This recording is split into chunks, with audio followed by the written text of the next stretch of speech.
오늘 함께 나눌 말씀은 요한복음 2장 23절에서 25절 말씀입니다. 요한복음 2장 23절에서 25절 말씀입니다.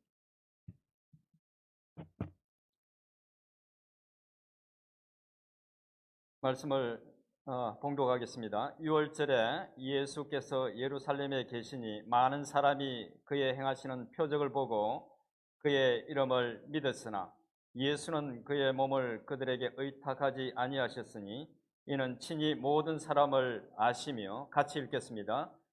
또 사람에 대하여 누구의 증언도 받으실 필요가 없었으니 이는 그가 친히 사람의 속에 있는 것을 아셨음이니라. 아멘. 기도하겠습니다. 은혜로우신 아버지 하나님, 감사합니다. 세상에 있지 아니하고 오늘 이 복된 자리에 있게 해주셔서 감사합니다. 하나님 아버지, 오늘도 저희들 주의 말씀 앞에 서게 됩니다. 말씀을 통해서 교훈해 주시고 교훈해 주신 대로 살 수 있는 능력도 겸하여 주시옵소서. 예수님의 이름으로 기도드립니다. 아멘.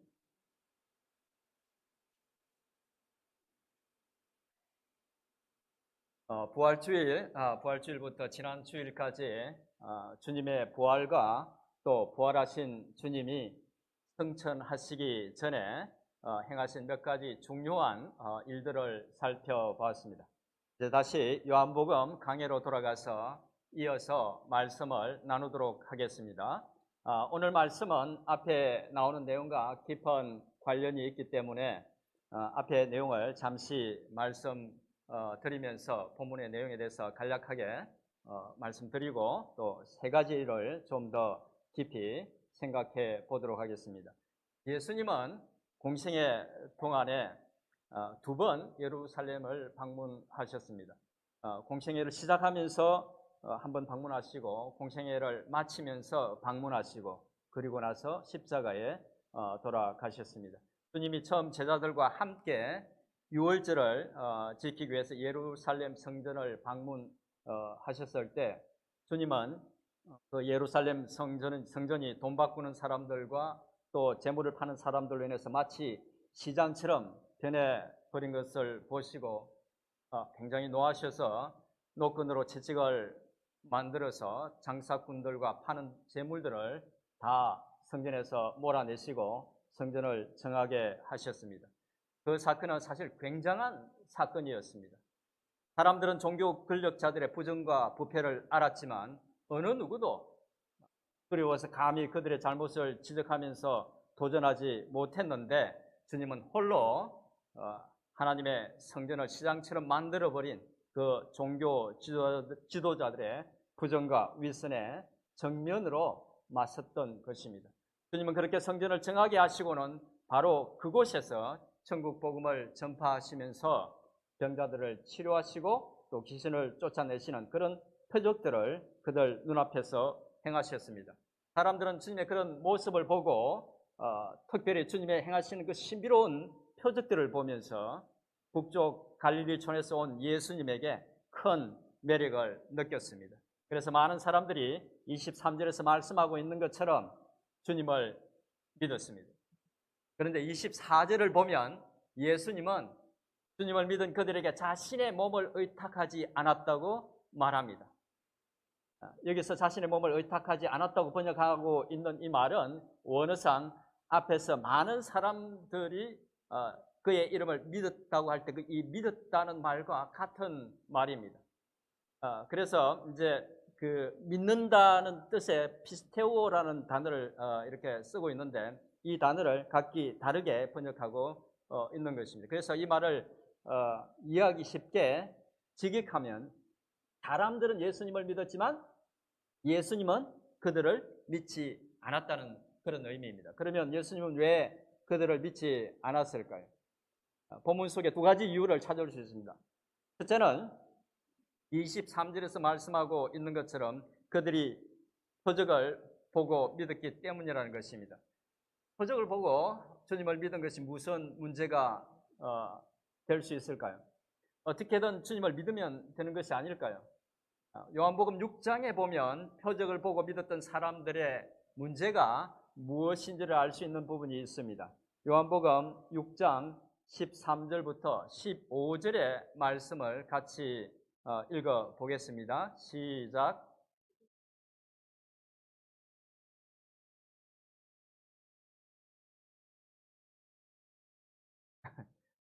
앞에 있는 말씀을 찾아주세요. 6장 13절.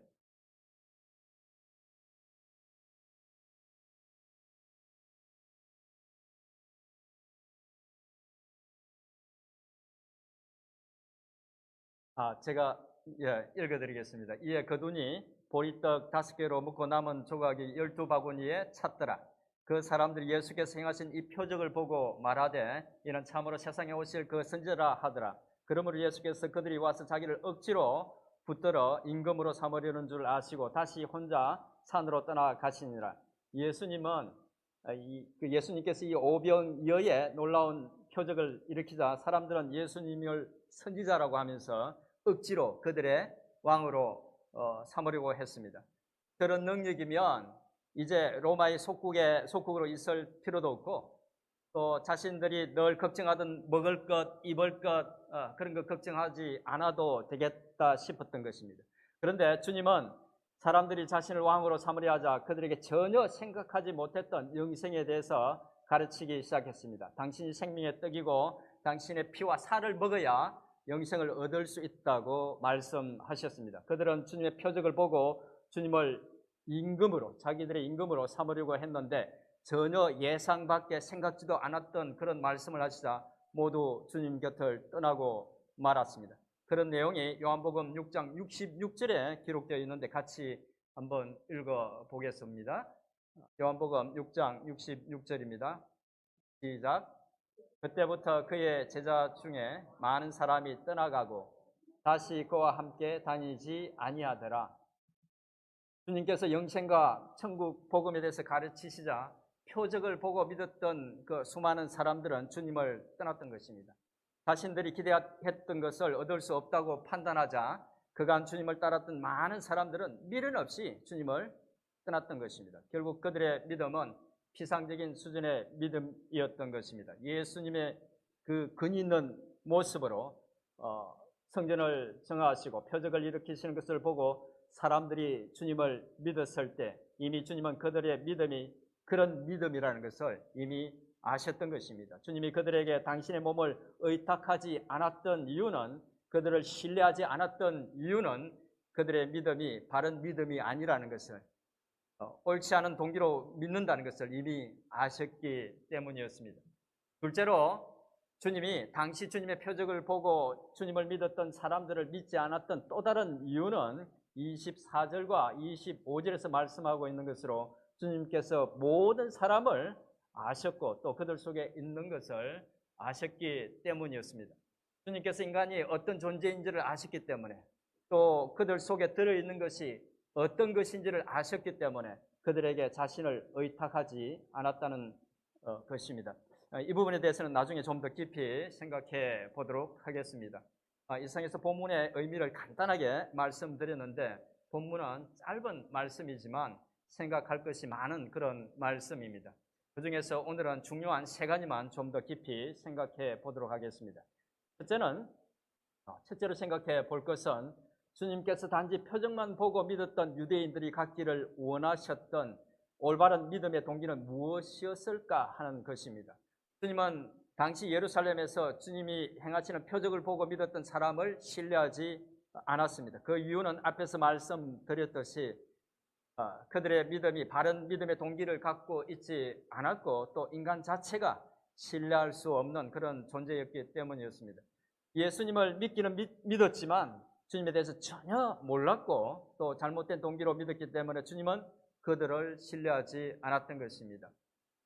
아마 예수님께서 막 공생애를 시작했을 그 당시에 그 제자들의 믿음도 크게 다르지 않았을 것입니다. 그렇게 볼 수 있는 이유는 주님이 여러 번 그들이 믿음이 부족하다는 것을 책망하시는 부분이 성경에 기록되어 있기 때문입니다.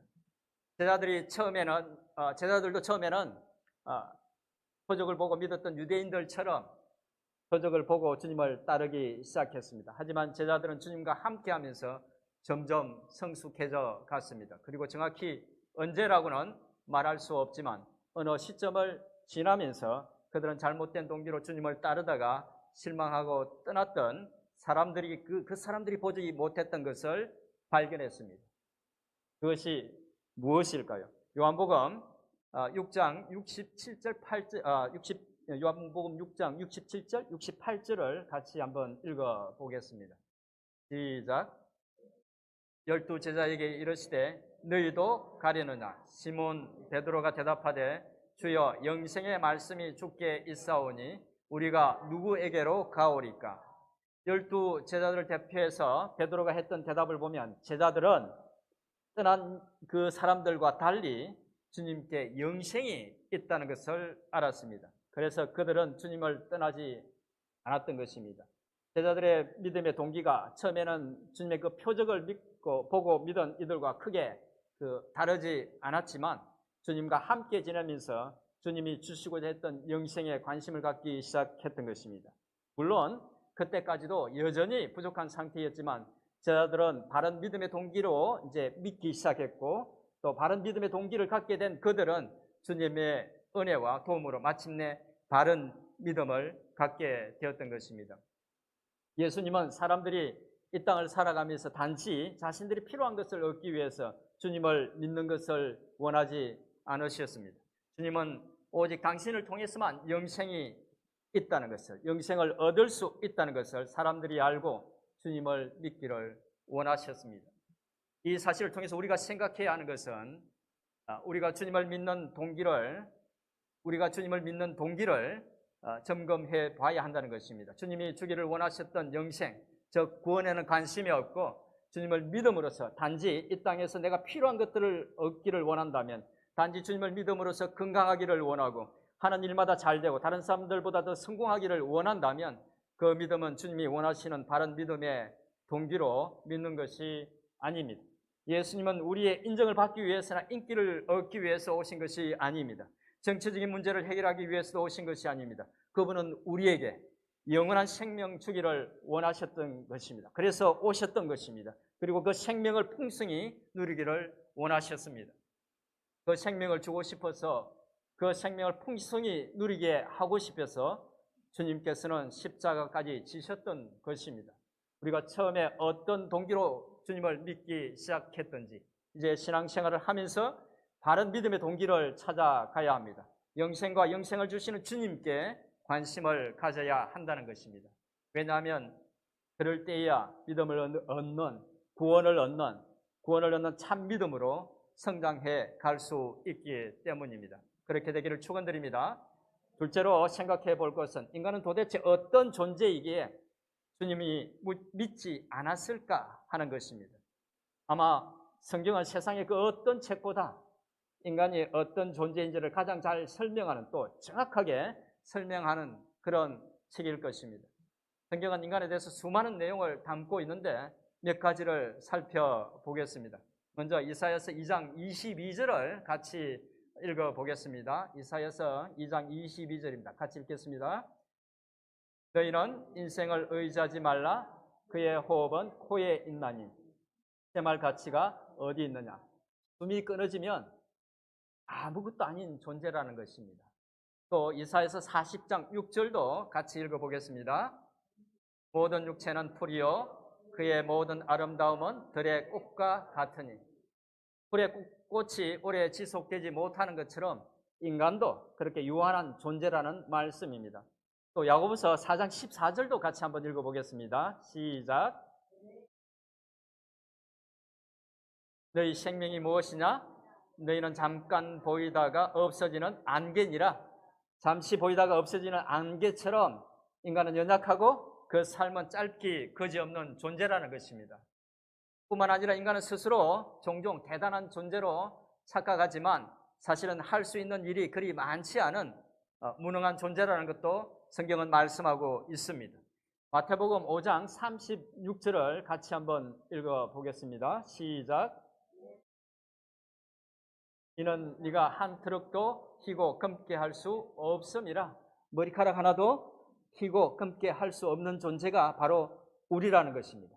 인간이라는 것입니다. 그런데 인간은 그렇게 연약하고 무능한 존재일 뿐만 아니라 그 마음도 부패하고 악이 가득한 존재라고 성경은 또 말씀하고 있습니다. 예레미야서 17장 9절 말씀 같이 읽어보겠습니다. 만물보다 거짓되고 심히 부패한 것은 마음이라. 사람의 마음이 참 악하다는 것입니다. 주님도 인간의 악함에 대해서 말씀하셨는데 마가복음 7장 20절부터 22절 말씀도 우리 같이 한번 읽어보겠습니다. 시작. 또 이르시되 사람에서 나오는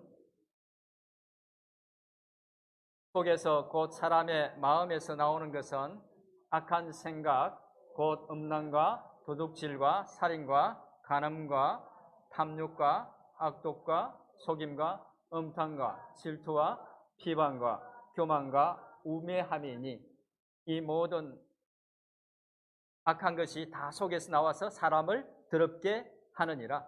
온갖 더러운 것이 인간 속에 다 있다는 것입니다. 이것이 곧 인간의 실체라는 것입니다.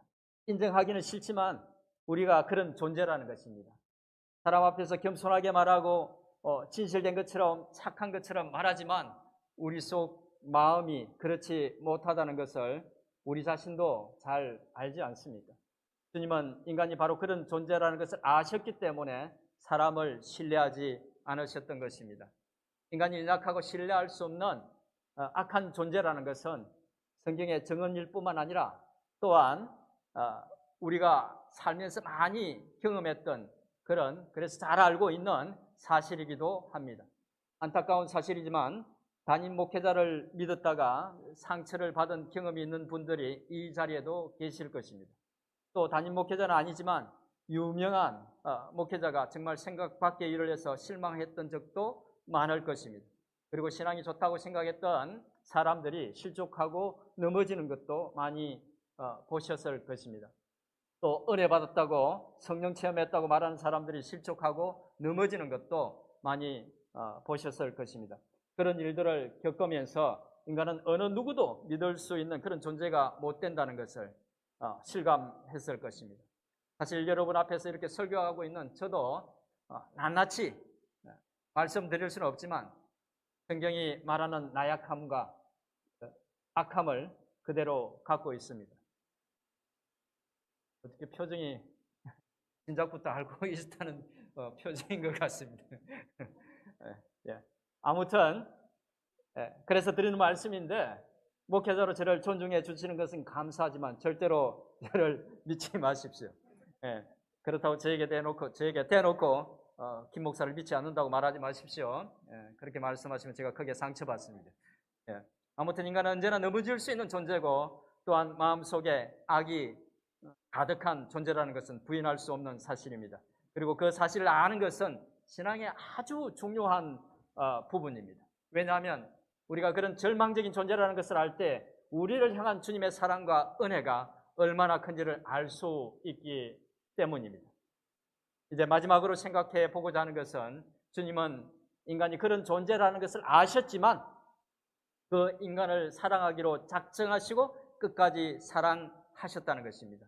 우리가 그런 약하고 악한 존재라는 것을 알고도 그럼에도 불구하고 사랑하셨고 끝까지 사랑하셨던 것입니다. 대부분의 사람들은 상대를 더 이상 믿을 수 없으면 또 이득을 볼 것이 없으면 떠나갑니다. 하지만 주님은 인간이 그런 존재라는 것을 아셨지만 떠나지 않으셨습니다. 오히려 십자가에 달리시기까지 그들을 사랑하셨습니다. 무엇보다 주님은 인간을 사랑하실 때에 인간이 당신에게 어떻게 하느냐에 따라서 그 조건부로 사랑하시지 않고 허물과 악함이 있음에도 그들을 사랑하기로 작정하시고 사랑하셨던 것입니다. 지난주 주일 마더스데이를 맞아서 작은 축하 행사를 했는데 주님의 사랑은 그 어머니의 사랑과 비슷합니다. 자녀가 얼마나 사랑해 주는가 혹은 자녀의 능력이 얼마나 뛰어났는가와 상관없이 어머니는 언제나 자녀를 사랑합니다.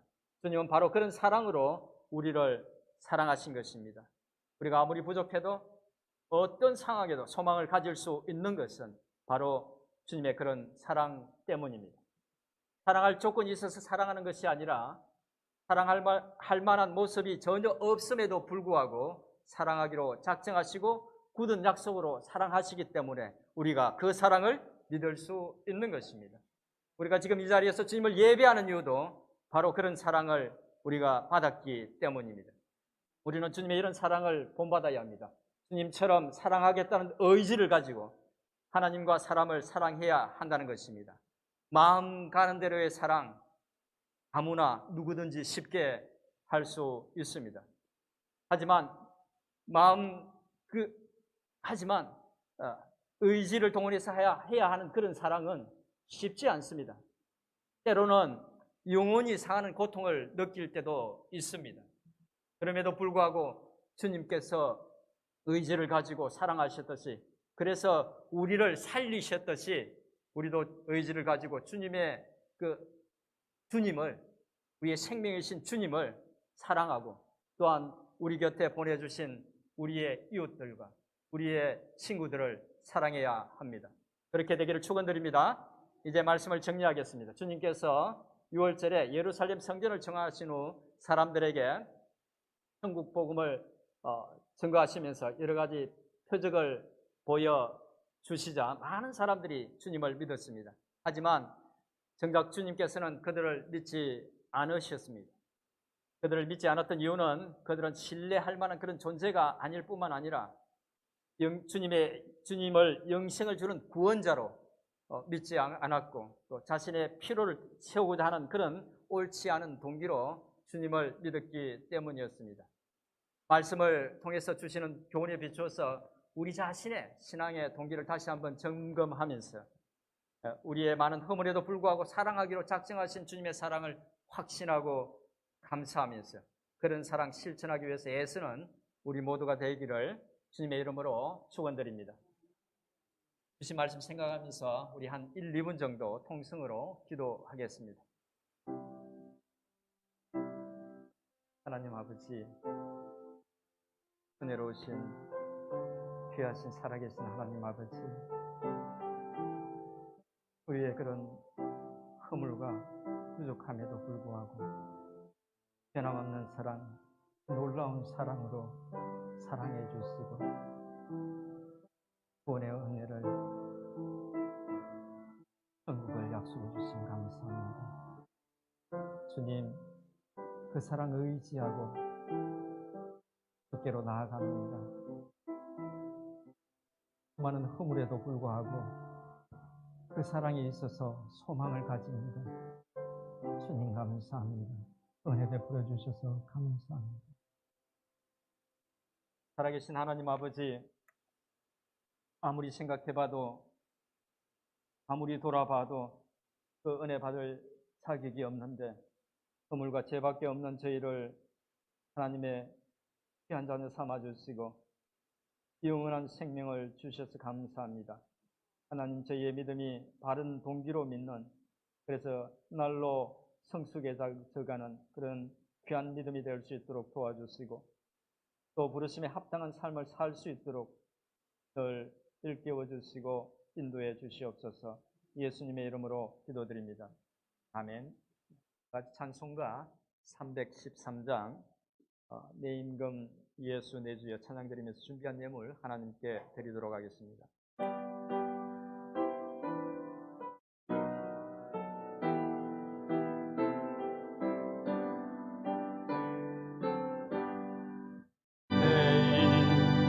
예수 내 주여 이제이니 주님 앞에 한없는 은혜 받고서 내 생명 모두 드리오니 그 풍성하신 은총을 주 내게 주소서. 내 임금 예수 내 주여 내 허물은 덮으시고 주신 십자가에 흘리신 그 피를 믿는 마음을 보사 내 중한 죄를 사여 참 평안한 밤 주소서. 내 일곱 예수 내 주여 주 은혜에 감격하여 한없는 감사 찬송을 내 주님 앞에 드리오며 내 마음과 정성 다하여 널 기뻐하며 살리라. 내 일곱 예수 내 주여 이 마음과 이 천한 몸 복의 피로 갚으리.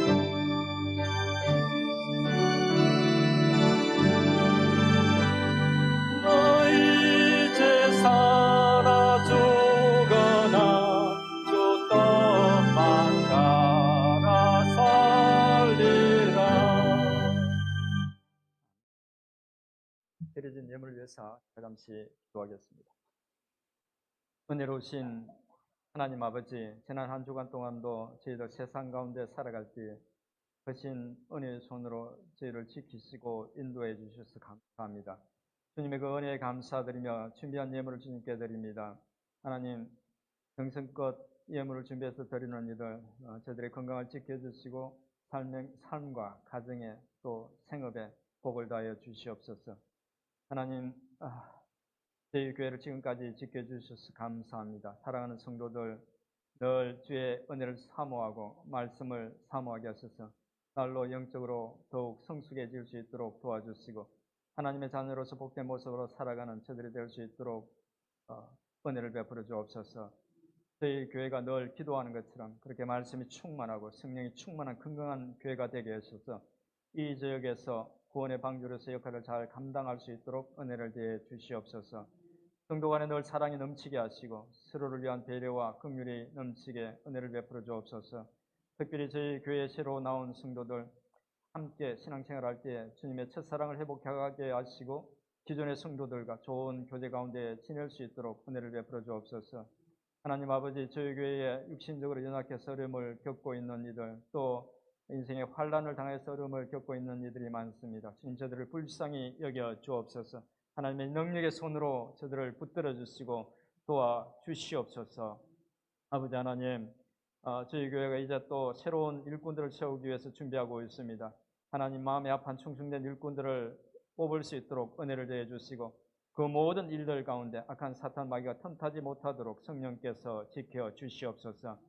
이 시간 또 특별히 간구하옵기는 오늘 창립 예배를 드리는 템파 초대교회 위에 함께 하시고 스스로 모여서 어렵게 시작하지만 주님의 은혜 속에서 날로 부응할 수 있도록 크신 은혜 베풀어 주옵소서. 사랑하는 성도들 또 한 주간을 살아갈 때 눈동자처럼 지켜주셔서 위험한 일 면하게 하시고 주님 주시는 은혜 속에서 평안히 지낼 수 있도록 도와주시옵소서. 베풀어 주신 모든 은혜에 감사드리며 우리 주 예수 그리스도의 이름으로 기도드립니다.